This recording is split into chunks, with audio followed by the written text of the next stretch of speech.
output for our sentence. Therefore, gentlemen of Poland forward or rather backward. And as you see, the party was busted and did not find a phrase that would reach equilibrium. So this is always fun because most phrases finally do, and it's a fun game to find phrases that won't. Now, another example of people playing creatively with Google Translate would be, with Google Tools, would be the Visual Poetry website where you can put a phrase into Google image search, and it searches each word, and the output gives you the visual representation of from the first image in in Google Graphics. So here you have, therefore, gentlemen of Poland, forward or rather backward. Next slide, please. Okay, so Google Translate has also inspired a number of new genres. For instance, I have found Google Translate stories, and this is a kind of constrained writing where you write a story that will translate into English without problems. So you constrain yourself specifically in your native language in order to write a story that won't be mangled by Google Translate and will make sense. There have been also people who have sung Google Translate outputs of some lyrics, and it's very comic.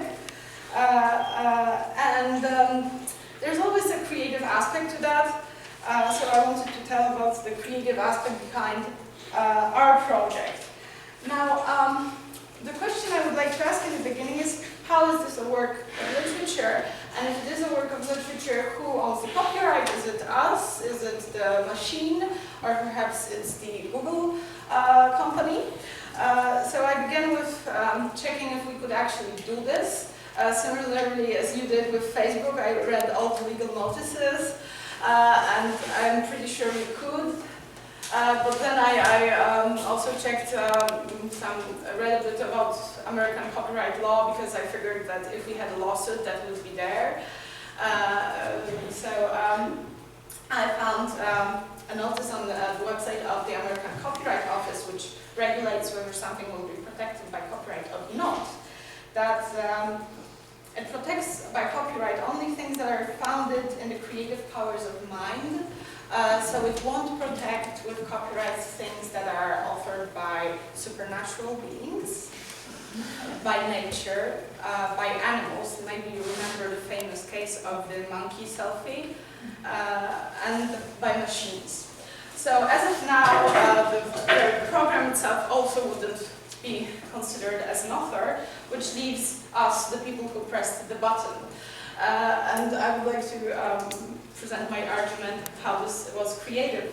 And here I reached into the Polish copyright law, which calls and defines the work as something that is new, even subjectively, and is a creation of the human intellect. So there has to be some intellectual labor entering